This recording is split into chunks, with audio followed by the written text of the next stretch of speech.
우리 하나님께서 영광 받으신 줄로 믿습니다. 우리 옆에 계신 분들과 함께 반갑게 인사 나누겠습니다. 잘 나오셨습니다. 성도님을 보니 행복해집니다.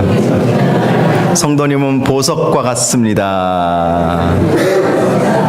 사랑하고 축복합니다. 사랑하고 축복합니다. 네.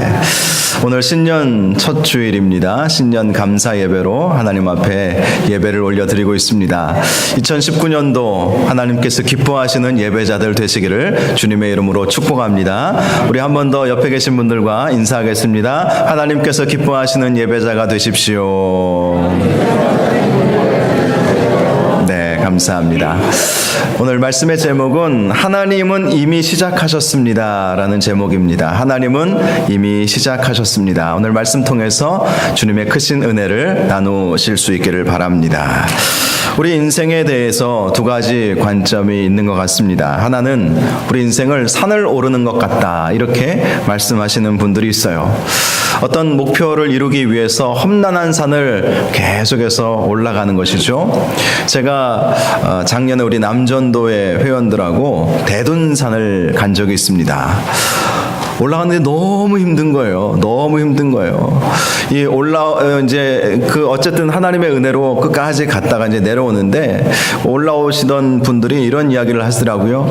야, 이 산 미쳤나 봐. 정말 우리가 산을 오르면서 정말 미치겠다, 힘들겠다. 그럴 때가 많이 있어요. 그래서 우리 인생은 어떤 목표를 향해서 끊임없이 힘들게 정말 미칠 지경으로 산을 올라가는 것과도 같다. 이렇게 말씀하시는 분이 있습니다. 반면에 우리 인생을 광야와 같다라고 생각하고 말씀하시는 분들도 있습니다. 광야와 산은 조금 다르죠. 광야의 길은 평탄한 것 같지만 끝이 보이지 않아요. 산은 그래도 정상이 보이잖아요. 그리고 어떻게 올라가면 되겠다라는 생각을 갖고 나름대로 계획을 세워서 올라갈 수 있는 것이 산입니다. 힘들고 어렵지만 그래도 열심히 해보면 저같이 지금 몸이 이래도 대둔산 올라가겠더라고요. 우리 남전도 회원들하고 올라갈 때는 제가 꾀가 생겨가지고 케이블카를 타고 중간까지 올라가서 중간에서 올라갔어요. 근데 처음에 제가 그것도 모르고 다른 분들하고 먼저 우리 남전도 회원들하고 올라가기 전에 먼저 올라간 적이 있었거든요. 그 같이 올라갔던 분들이 힘들다는 얘기를 안 해주신 거예요. 목사님 조금 힘들지 몰라요. 이렇게 얘기하셔서 뭐 그래도 어느 정도 올라갈 수 있겠지. 이 밑에서부터 올라가는데 정말 힘들어 죽겠더라고요. 너무 힘들더라고요. 그래도 끝을 보면서 가니까 끝까지 올라갔습니다. 그 꼭대기에 탑이 하나 있습니다. 그 탑 이름을 혹시 아세요? 개척탑이라고 탑이 있더라고요. 그걸 보면서 개척교회 목사님들은 여기 꼭 와야 된다 이런 생각을 했어요. 개척교회 하는 게 얼마나 어려운가. 물론 기존 교회 담임하고 있는 것도 어렵지만 이렇게 산을 올라갈 때 힘들고 어렵지만 그래도 끝이 보입니다. 그런데 광야의 길은 끝이 안 보여요. 가도 끝이 없어요.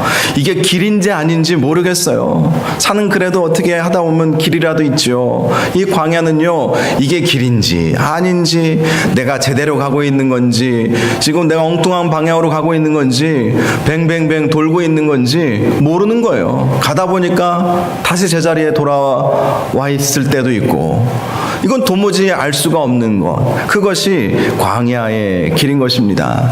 저는 우리 인생이요, 산을 올라갈 때도 있겠지만 주로 광야의 길을 걷지 않나 이런 생각을 해봅니다. 사실 열심히 노력해서 산을 올라갔다 싶으면 그 다음에 광야가 오지 않습니까? 여러분의 인생을 한번 돌아보시기 바랍니다. 보통 학창시절에 대학이라고 하는 목표를 두고 열심히 공부하죠. 마치 산을 오르는 것처럼 힘들게 공부합니다. 저도 새벽 2, 3시까지 공부하고 아침 6시에 일어나서 부랴부랴 어떤 날은 머리도 못 감고 막 뛰쳐나갔어요. 버스 타기 위해서. 버스 놓치고 또 학교 늦으면 안 되니까 죄송한 말이지만 일주일도 머리를 못 감은 적도 있었습니다. 그때는요 머리에 떡이 지죠. 떡이 져요. 창피해서 모자 쓰고 다닙니다. 막 그렇게 시간이 없을 정도로 공부 열심히 하고 그래서 원하는 대학에 이제 들어가게 되죠. 산을 올라갔어요. 정상까지 올라갔습니다. 내가 목표했던 것을 이루었습니다. 그런데 그 다음에 펼쳐지는 것이 광야죠. 우리 인생이 그런 것 같아요. 어떤 목표를 이루었다 싶으면 그 다음에 펼쳐지는 것이 광야예요. 대학에 들어가게 되면 이제 좋은 직장 얻으려고 또 열심히 광야의 길을 걸어갑니다. 어떤 직장을 가야 될지, 어떤 삶이 펼쳐질지 도무지 알 수가 없어요. 근데 열심히 또 광야의 길을 걷다가 어떤 목표를 설정하고 또 열심히 올라가죠. 열심히 올라갑니다. 그래서 원하는 직장에 들어가게 되었다. 생각해 보십시오. 근데 그게 끝입니까? 이 직장 생활이 또 얼마나 힘듭니까? 만만치 않은 거예요. 직장 생활에서 경쟁해서 살아남으려면 너무 힘들고 너무 어려워요. 끝까지 노력하지 아니하면 이건 감당이 안 되는 것이죠. 또 인간 관계도 이제 그때서부터 정말 사회성을 배우지 않습니까? 사람과 사람들의 관계를 어떻게 해야 되는지 또 그때부터 하나하나씩 배워나가기 시작합니다. 자, 젊은 청년들은요 이런 생각도 합니다. 결혼이 산을 올라가는 것과도 같을 때가 있죠. 그래서 좋아하는 이성을 만나서 정말 구애를 하죠. 좋게 보이려고 열심히 노력을 하죠. 그래서 결혼이라고 하는 결혼의 꼬리를 했다고 한번 생각해 보십시오. 그런데 그게 다 끝난 것입니까? 그 다음에 펼쳐지는 것은 광야입니다. 그래서 여러분들 많은 분들이 그런 생각을 해요. 어떤 그 기대감을 품고 결혼을 했는데 이렇게 힘들 거라고는 생각조차도 못했다는 거예요. 결혼을 해보니까 이 남자가 내가 알던 남자가 아니네. 결혼을 해보니까 우리 시부모님들이 불편한 거예요. 시댁 식구들이 너무 힘들어요. 그래서 시금치도 안 먹는다잖아요. 시차 들어가면 싫다고 하지 않습니까? 생각했던 것과 이게 다른 거예요. 다른 삶이 펼쳐지는 거예요. 눈에 콩깍지가 벗어지면서 이제 남편의 단점이 보이기 시작하고 또 시댁의 안 좋은 점들이 보이기 시작하고. 근데 여러분 반대로 남자들도 마찬가지지 않겠습니까? 가장 놀랄 때가 신혼여행 가가지고 샤워하고 나온 아내의 얼굴을 보면서 다른 사람인 거예요. 다른 사람인 거예요. 내가 알던 그 여자가 아니야. 내가 알던 그 여자는 눈썹도 진하고 얼굴도 뽀얀데 신혼여행 가가지고 샤워하고 나왔는데 얼굴을 보니까 그 얼굴이 아니네. 그때서부터 광야가 시작이 되는 것이죠. 이렇게 우리 인생은 어떤 목표를 이루었다 생각을 했지만 그 이후에 펼쳐지는 것은 광야라는 것입니다. 아이를 낳고 아이가 잘 자라기를 원하는 부모의 마음, 이제 결혼하고 아이를 낳고, 근데 이 아이를 키우는 게 또 얼마나 어렵습니까?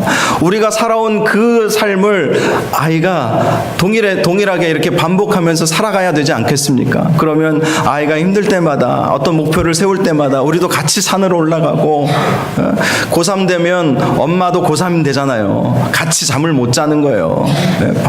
밤을 같이 세워주고 밤에 간식거리 챙겨다 주고. 요즘 엄마들은 안 그런지 모르겠지만 저희 때는 그러셨거든요. 그러니까 이 아이를 키우면서 더 어떤 광야의 길, 어떤 산을 올랐다 싶으면 광야의 길이 펼쳐지는 것이죠. 내 자식이 좋은 이 배우자 만나서 결혼하면 이제 원이 없겠다 싶었는데 웬걸요? 힘들 때마다 엄마한테 전화해가지고 신랑 때문에 힘들어 죽겠다고 그것도 받아줘야 되죠. 요즘 부모님들 어떻습니까? 자식 새끼 나면 또 봐줘야 되잖아요. 출근하기 전에 꼭 데려다 주고 가고, 그럼 또 그게 좋을 때도 있지만 또 그게 또 힘들고 지치고 어려울 때도 많이 있지 않습니까? 계속해서 산을 올랐다 싶으면 광야의 길로 가는 것이 우리 인생인 것입니다. 그런데 여러분, 이 광야의 인생은 결코 혼자서 살아갈 수 없다는 것을 기억하시기 바랍니다. 산은요, 그래도 열심히 하면 혼자 오를 수 있어요. 그러나 광야는 혼자서 갈 수가 없습니다. 혼자서 가다가는 큰 일을 당하게 되는 곳이 광야인 것입니다. 길인지 아닌지도 모르고 뭐 상의할 사람도 없이 이 광야의 길을 어떻게 갈 수 있겠습니까? 그래서 우리는요, 광야에서 도우시는 하나님을 만나야 하는 것입니다. 우리 인생의 광야길에서 하나님을 만나야 하나님께서 우리를 도와주신다는 사실을 기억하시기를 바랍니다. 우리 하나님은 어떤 하나님이십니까? 오늘 본문에서 말씀하고 있지 않습니까? 광야의 길을 내신대요. 광야는 길이 없는 곳이 광야예요. 그런데 하나님께서는 그 광야의 길을 내어주시고 우리에게 갈 수 있도록 길을 만들어 주신다는 것입니다. 사막은요, 물이 없는 곳이 사막입니다. 그런데 하나님께서 그 사막에 강을 내어주신대요. 그래서 갈 때마다 목마르지 아니하도록, 메마르지 아니하도록 하나님께서 촉촉히 우리의 삶을 적셔주신다고 말씀해 주고 있습니다. 바로 광야의 인생길과 같은 우리의 삶 속에서 하나님과 동행하셔서 하나님이 만들어주신 길, 하나님이 만들어주신 강, 바로 그러한 은혜를 누릴 수 있는 저와 여러분 되시기를 바랍니다. 오늘 본문 말씀은요, 바벨론 포로기와 관련이 있는 말씀이에요. 이스라엘 백성이 바벨론이라고 하는 나라에 멸망을 당하고 정말 수십만 수백만 명의 이스라엘 백성이 바벨론 포로로 끌려가게 되었습니다. 이사야 선지자는 그것을 예언하고 있는 거예요. 지금 그렇게 되지는 않았던 때이지만 그렇게 될 것이다.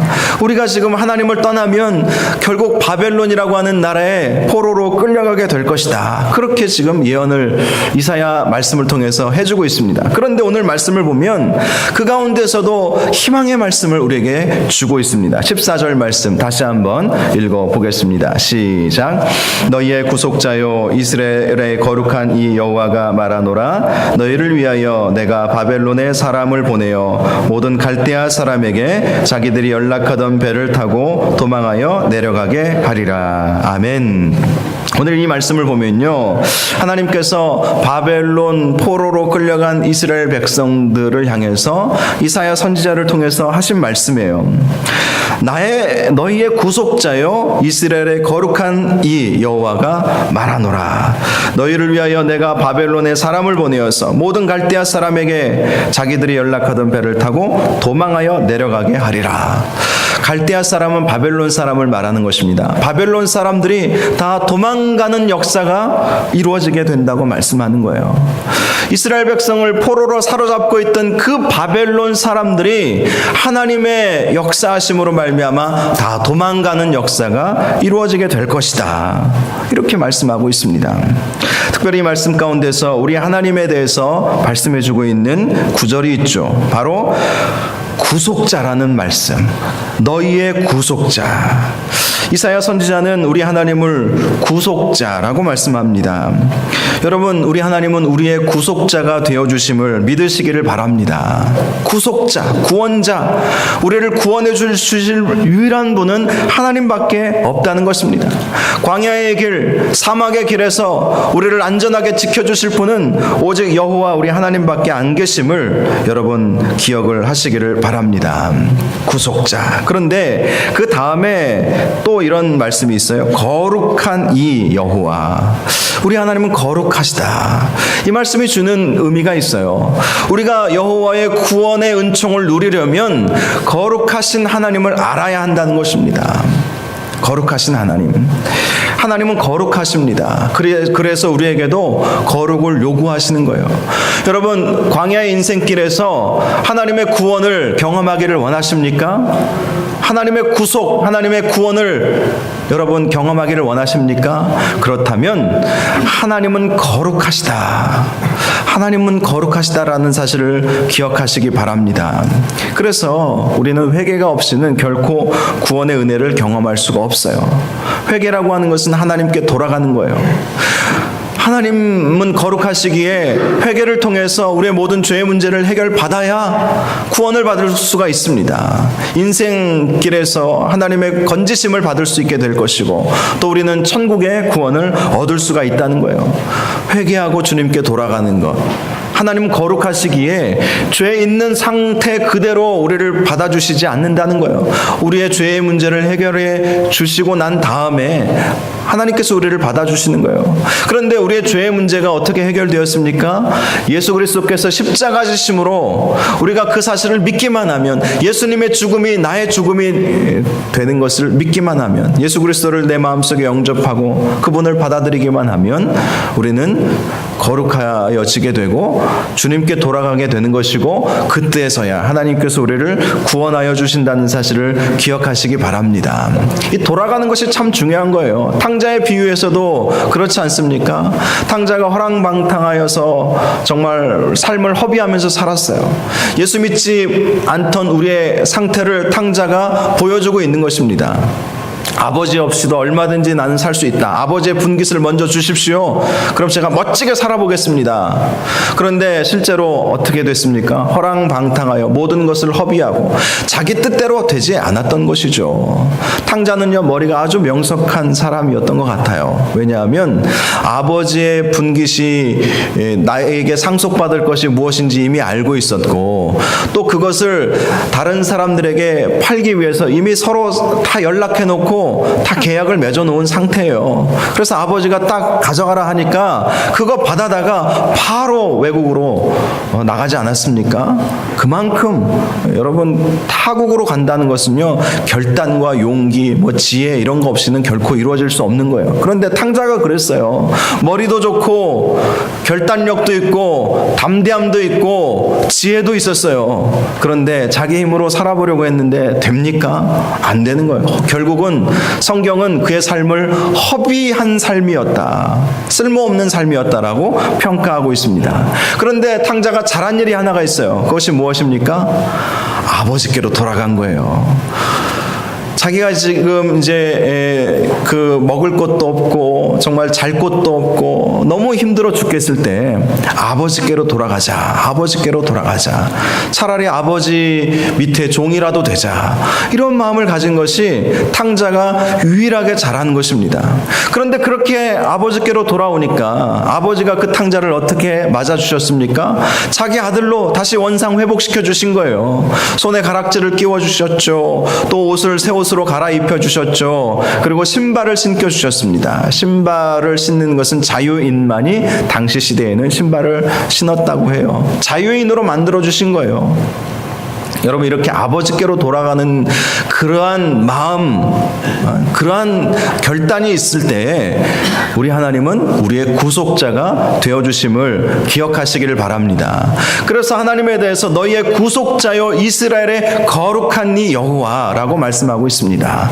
우리가 구속함의 은혜를 받으려면 거룩하신 하나님께로 돌아가야 한다. 하나님을 닮아서 말씀과 기도로 우리가 거룩해져야 한다는 것을 기억하시기를 바랍니다. 당시 바벨론은요, 세계 최강대국이었어요. 그런데 하나님께서 말씀해 주시는 거예요. 그 강대국이 너희들 앞에서 도망가게 될 것이다. 바벨론이 무너질 것이라고 그 누가 상상이나 했겠습니까? 바벨론의 포로로 끌려갔던 이스라엘 백성이 돌아오게 될 것이다. 그 누가 그것을 상상이나 했겠습니까? 그런데 이스라엘 백성이 거룩하신 하나님께로 돌아가기만 하면 이 일을 이루시겠다라고 약속해 주셨다는 것입니다. 우리가 여호와 앞에 돌아가기만 하면, 하나님을 거룩하시다라고 인정하고 우리가 거룩한 삶을 살기로 결단만 해도 바로 이러한 은혜와 역사가 우리 가운데 이루어지게 됨을 믿으시기 바랍니다. 15절에 이런 말씀이 있어요. 나는 여호와 너희의 거룩한 이요 이스라엘의 창조자여 너희의 왕이니라. 계속해서 하나님의 거룩하심에 대해서 말씀하고 있습니다. 하나님은 이스라엘의 창조자여 너희의 왕이라고 말씀해주고 계십니다. 거룩하신 하나님을 우리가 찾기만 하면 하나님은 우리를 재창조의 역사로, 재창조의 그러한 역사로 우리를 이끌어 주실 것이고 우리의 왕이 되어 주신다고 말씀해 주신 것입니다. 그래서 우리를 사로잡고 있는 우리 인생의 바벨론들이 우리가 하나님께로 돌아가기만 하면 다 도망가는 역사가 있게 된다는 것입니다. 바로 그러한 은혜의 역사가 2019년도에 저와 여러분 가운데 있기를 주님의 이름으로 축복합니다. 16절과 17절을 보니까 하나님께서 과거에 어떤 역사를 이루셨는지 먼저 말씀해 주고 있어요. 16절 17절 같이 읽어보겠습니다. 시작. 나 여호와가 이같이 말하노라. 바다 가운데 길을 큰 물 가운데 지름길을 내고 병거와 말과 군대의 용사를 이끌어내어 그들이 일시에 엎드러져 일어나지 못하고 소멸하기를 꺼져가는 등불 같게 하였느니라. 아멘. 이 말씀은 이스라엘 백성이 애굽의 노예에서 풀려나서 이 홍해를 건너가게 된 이 역사적 사건을 말씀해주고 있습니다. 이 홍해 사건은요, 이스라엘 민족에게 있어서 잊을 수 없는 사건이었어요. 뒤에서는 애굽 군대가 쫓아옵니다. 그리고 앞에는 깊은 홍해가 가로막고 있습니다. 그때 하나님께서 어떤 역사를 이루셨습니까? 바다 가운데 길을 내셨다는 거예요. 그리고 큰 물 가운데 지름길을 내어주셨다고 말씀하고 있습니다. 그래서 이스라엘 백성이 무사히 홍해를 건너가게 되었던 것입니다. 반면에 뒤쫓아오던 애굽 군대는 어떻게 되었습니까? 병거와 말과 군대의 용사들이 물이 덮임으로 말미암아 일시에 엎드러져 일어나지 못하게 되었음을 말씀하고 있습니다. 여러분, 하나님께서 역사하시면 우리의 인생 가운데에서도 이렇게 홍해가 갈라지는 역사가 이루어지게 됨을 믿으시기 바랍니다. 하나님께서 역사하시면 우리를 괴롭히려고 우리들을 쫓아오고 우리를 두렵게 하고 우리를 위협하는 모든 문제들이 다 주님 앞에서 엎드러지고 소멸되어 버리게 됨을 믿으시기를 바랍니다. 그 하나님을 우리가 믿고 그 하나님을 의지하는 한 해가 될 수 있기를 바랍니다. 2019년이 바로 그런 한 해가 되었으면 좋겠어요. 여러분 앞에 여러분의 힘으로 건널 수 없는 홍해와 같은 일들이 있습니까? 아마 대부분이겠죠. 우리 힘으로 우리가 어떻게 우리 인생을 개척해 나갈 수 있겠어요? 우리의 뒤에는 또 우리를 위협하는 일들이 얼마나 많이 있습니까? 우리를 힘들게 하고 또 우리를 지치게 만들고 두렵게 하는 그런 일들이 얼마나 많이 있습니까? 그러한 일들 가운데 우리 하나님께서 우리의 창조자가 되어주시고 우리의 왕이 되어주시기를 주님의 이름으로 축복합니다. 그래서 이 사면초가의 환난에서 우리 하나님이 저와 여러분을 건져주시기를 주님의 이름으로 축복합니다. 그래서 18절에 이런 말씀이 있죠. 너희는 이전 일을 기억하지 말며 옛날 일을 생각하지 말라. 이 말씀은요, 홍해의 사건을 말씀하는 것이 아니라 그들이 바벨론 포로가 되기 이전에 그 일들을 생각하지도 말라는 거예요. 기억하지도 말라는 거예요. 그들이 과거 하나님을 의지하지 않아서 결국 바벨론에 의해서 멸망당하고 또 우상을 섬김으로 말미암아 우상의 제물이 되어버리지 않았습니까? 그러한 과거에 잘못된 그러한 생각과 또 불신앙과 그런 모든 좋지 않은 것들, 그런 모든 것들을 다 기억하지도 말고 생각하지도 말라는 거예요. 과거에 불순종했던 것들 다 이제 내려놓고 하나님만 바라보면 이렇게 너희의 삶 속에서 홍해가 갈라지는 역사가 이루어질 것이다. 이사야 선지자가 그렇게 말씀하고 있습니다. 여러분, 2018년도 작년 또 지난해 또 그 전에 우리가 하나님 앞에 불순종했던 일들 다시 반복하지 않기를 주님의 이름으로 축복합니다. 반복하지 말라는 거예요. 기억하지도 않고 생각하지도 말라. 이 말씀은 다시는 뒤로 돌아가지 말라는 것이죠. 과거 바벨론에게 멸망당했던 그 상태로 돌아가지 말라는 거예요. 그때 이스라엘이 어떻게 했는지 아십니까? 아수르가 위협하니까 아수르 어떻게 좀 눈에 들어보려고 우상을 받아들이죠. 그리고 아수르와 대적해 보려고 애굽을 의지했는데 애굽이 그렇게 힘이 되어주지 못했습니다. 또 주변에 아람이라고 하는 나라가 있었는데 아람과 연합 전선을 형성해서 아수르를 대항해 보려고 했는데 그게 빌미가 되어서 침공을 당하게 돼요. 그리고 훗날에 바벨론이 일어나요. 바벨론이 일어나니까 좀 바벨론 편에 서서 좀 어떻게 좀 큰 어려움 없이 살아보려고 했는데 오히려 그 바벨론이 침략해서 유다를, 예루살렘을 멸망시켜버리지 않았습니까? 히스기야 시대의 이야기를 들어보시면 아실 거예요. 히스기야가 왕이 되고 죽을 뻔했다가 15년의 삶을 연장받죠. 그때 교만이 들어온 것 같아요. 근데 바벨론 사신을 초청해서 자신의 그 나라의 모든 곳간을 다 보여줍니다. 다 보여줘요. 우리의 왕궁이 이렇고 나에게 어떤 재물이 있고 또 뭐 성전은 또 어떻게 지어졌고 성전에는 어떤 뭐 보물들이 있고 이걸 다 보여줘요. 그러니 바벨론 사신이 본국으로 돌아가서 저 유다를 칩시다. 저기는 보물이 가득합니다. 결국 속임을 당한 거거든요. 여러분, 하나님 의지하지 아니하면 믿었던 것들이 힘이 되어주지 못하고 오히려 속임을 당할 때가 많이 있어요. 애굽이 그것을 보여주는 것이고 바벨론이 그것을 보여주는 것이고 서로 한번 우리끼리 한번 잘해보자 해서 아람과 연합전선을 구축해도 이게 안 되는 거예요. 하나님을 떠난 인생은 망하는 길로 갈 수밖에 없습니다. 바벨론이 그걸, 바벨론 포로 사건이 그걸 보여주는 거예요. 그래서 말씀하시는 거예요. 너희들은 이전 일을 기억하지도 말고 생각하지도 말라는 거예요.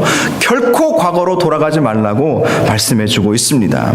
그러면서 19절 말씀 우리에게 해주고 계신데 우리 19절 같이 읽겠습니다. 시작. 보라, 내가 새 일을 행하리니 이제 나타낼 것이라. 너희가 그것을 알지 못하겠느냐. 반드시 내가 광야의 길을 사막에 강을 내리니. 아멘. 과거로 돌아가지 마라. 왜? 내가 반드시 새 일을 행할 것이기 때문에. 반드시 내가 새 일을 행하리니 이제 나타낼 것이니까 돌아가지 말라는 거예요. 과거로 돌아가지 말라는 거예요. 너희가 그것을 알지 못하겠느냐. 나는 광야의 길을 사막에 강을 낼 것이다. 여러분, 특별히 이 19절 영어 성경을 보면 이렇게 말씀하고 있어요. 영어로 보면 See, I am doing a new thing 이렇게 되어 있습니다. 이 말씀이 어떤 의미냐면요. 보라, 내가 지금 새 일을 행하고 있는 중이다. 이런 말씀이에요. 여러분, 오늘 말씀의 제목이 무엇입니까? 하나님은 이미 시작하셨습니다. 자, 보라, 내가 새 일을 행하리니 앞으로 이렇게 할 거야. 이런 말씀이 아닌 거예요. 이 말씀은요, 내가 지금 이미 시작했다라고 말씀하고 있습니다. 너희들이 나에게 돌아오기만 한다면 나는 이미 새 일을, 광야에 길을 내고 사막에 강을 내는 그 일을 이미 나는 시작을 하고 있다. 이렇게 말씀하고 있습니다. 사랑하는 여러분, 하나님은 여러분의 인생 가운데 이미 일을 시작하셨음을 믿으시기 바랍니다. 이미 길을 내고 계세요. 앞으로 낼 것이 아니라 이미 내고 계세요. 만들어 가고 계세요. 사막의 강을 이미 내고 계신 것입니다. 그것을 믿음의 눈으로 바라보실 수 있기를 바랍니다. 하나님은 이미 시작하셨어요. 하나님은 이미 행하셨어요. 저는 이번에 다니엘 세일의 기도회를 통해서 그걸 느껴요. 기도하면서 하나님께서 우리 교회를 향해서 기뻐하고 계시다. 또 기뻐하실 만한 일들을 우리가 앞으로 할 것이 아니라 기뻐하실 일들을 이미 하나님께서 이루고 계시는구나, 행하고 계시는구나. 저는 말씀을 준비하면서 말씀을 전하면서 그것을 느끼고 있습니다. 하나님은 우리 마음에 소원을 두고 행하신다라고 하셨어요. 여러분의 마음에 어떤 소원이 있다면 그것은 여러분의 소원이 아니라 하나님께서 이미 불어 넣어주신 소원인 것입니다. 그래서 우리가 어떤 소원을 가지느냐가 참 중요한 것이죠. 사랑하는 여러분, 믿음으로 광야의 길을 내시고 사막의 강을 내시고 계시는 하나님을 볼 수 있기를 바랍니다. 이 광야와 사막을 걸어가는 길은 절대로 결코 쉬운 일이 아니에요. 하나님이 안 계시면 결코 우리는 이 광야의 길을 혼자서 걸어갈 수가 없어요. 그러나 하나님이 함께 하시면 광야 속에서 아무리 힘들어도 하나님이 우리에게 돕는 은혜를 주실 것입니다. 시편 84편 5절에 보면, 5절과 6절에 보면 주께 힘을 얻고 그 마음에 시온에 데려가 있는 자는 복이 있나이다. 그들이 눈물 골짜기로 지나갈 때에 그곳에 많은 샘이 있을 것이며 이른 비가 복을 채워주나이다. 눈물의 골짜기는 있어요. 이런 말이 있습니다. 비가 올 때 우산을 써도 비에 젖는다는 말이 있어요. 우리가 하나님의 보호하심을 받고 살아도 비에 젖을 때가 있죠. 힘들어할 때가 있습니다. 그런데 하나님께서는 우리를 선한 길로 인도해 주신다는 사실을 기억하시기를 바랍니다. 그 마음에 시온의 대로가 있는 자, 하나님께로 향하는 그 마음이 있는 자들에게는 눈물의 골짜기를 지나간다 할지라도 많은 샘을 만나게 될 것이라고 말씀하고 있습니다. 고린도전서 10장 13절 말씀에 보면 사람이 감당할 시험 밖에는 너희에게 당한 것이 없나니 오직 하나님은 미쁘사 너희가 감당치 못할 시험 당함을 허락하지 아니하시고 시험 당할 즈음에 또한 피할 길을 내사 너희로 능히 감당하게 하시느니라. 여러분, 광야를 걸어가도 걱정하지 마시기 바랍니다. 사막을 걸어가도 걱정하지 마세요. 우리는 하나님께서 함께 해주시면 어려움은 와요. 비에 젖어요. 고통 없는 사람은 아무도 없습니다. 고난 없는 사람은 아무도 없어요. 우리가 어느 길을 갈 때 누가 초고속 열차를 타고 간다고 말할 수 있겠습니까? 다 한 발짝 한 발자국 광야의 길을 걸어가는 것과 같아요. 그러나 그 마음에 시온의 대로가 있는 자는 많은 샘을 만나고 이른비로 복을 채워주신다고 약속해 주셨습니다. 사람이 감당할 시험 밖에는 당하지 않는다고 주님께서 말씀해 주셨어요. 그러므로 그 하나님을 의지하고 사시는 복된 한 해가 되시기를 주님의 이름으로 축복합니다. 하나님은 이미 시작하셨어요. 하나님은 강을 만들고 계십니다. 길을 내고 계십니다. 왜죠? 그 이유가 21절에 말씀하고 있어요. 21절 같이 읽겠습니다. 시작. 이 백성은 내가 나를 위하여 지었나니 나를 찬송하게 하려 함이니라. 아멘. 하나님은 우리를 하나님 자신을 위해서 지으셨기 때문이라고 말씀하고 있습니다. 그래서 우리가 하나님을 찬송하게 하고자 출애굽기 말씀에 보면 하나님은 우리에 대해서 너는 나의 소유라고 말씀하세요. 소유. 이 소유라고 하는 말씀은 히브리어 원문에 보면 보석이라고 하는 이 말의 뜻과 똑같아요. 하나님은 우리를 보석과 같이 여기신다는 거예요. 하나님께서는 우리를 하나님 자신을 위해서 지으셨기 때문입니다. 그래서 하나님은 우리가 하나님께 돌아오기만 한다면 우리의 인생길에 길을 내시고 강을 만드신다는 것입니다. 시편 139편 2절과 3절 말씀을 보면 우리 같이 한번 화면 보면서 읽어볼까요? 시작. 주께서 내가 앉고 일어섬을 아시고 멀리서도 나의 생각을 밝히 아시오며 나의 모든 길과 내가 눕는 것을 살펴보셨으므로 나의 모든 행위를 익히 아시오니. 아멘. 여러분, 하나님은 우리의 모든 것을 다 알고 계십니다. 우리의 앉고 일어섬을 다 알고 계세요. 우리의 모든 상황과 형편을 다 알고 계세요. 그래서 이미 시작하실 수 있으시는 것입니다. 사랑하는 여러분, 2019년도 어떤 한 해가 되기를 원하십니까? 저는 여러분들에게 광야가 없기를 소원하지만 우리의 현실은 광야의 길을 걸어갈 수밖에 없는 현실이에요. 특별히 예수 믿으면서 산다는 것은요, 더 광야의 길이죠. 십자가의 길이기 때문에. 그런데요, 걱정하지 마시기 바랍니다. 하나님이 함께 하시면 우리의 광야의 인생길에서 길이 나게 되어 있어요. 그 길은 지름길이에요. 홍해를 가르셨을 때 하나님께서 지름길을 내셨다라고 말씀하신 것처럼 그 길이 지름길이에요. 내가 만든 길은 이건 뱅뱅뱅 돌아가는 길밖에 되지 않습니다. 하나님이 만들어 주셔야 그 길이 지름길인 것입니다. 그리고 하나님은 우리의 사막과 같은 인생 속에서 강을 만들어 주시는 거예요. 하나님께로 돌아가기만 하면 하나님께서 목마르지 아니하도록, 힘들지 아니하도록 우리를 보호하시고 선하게 인도하여 주신다는 사실을 믿으시기를 바랍니다. 2019년도 우리는 어떻게 살지 아무도 모릅니다. 한 치 앞도 모르는 것이 우리의 삶입니다. 그러나 하나님을 의지하시기 바랍니다. 하나님 우리의 창조자이시고 우리의 왕이십니다. 하나님은 거룩하신 하나님이십니다. 그 하나님을 의지하시는 복된 한 해 되셔서 보라 내가 새 일을 행하리니 이미 행하였다. 그것을 보고 나와 함께 걸어가자. 신년 첫 해 하나님께서 주시는 귀한 말씀인 줄 믿으셔서 하나님과 함께 우리의 2019년도 함께 걸어가시기를 예수 그리스도 이름으로 축원합니다. 이 시간 함께 우리 찬양 부르기를 원하는데요.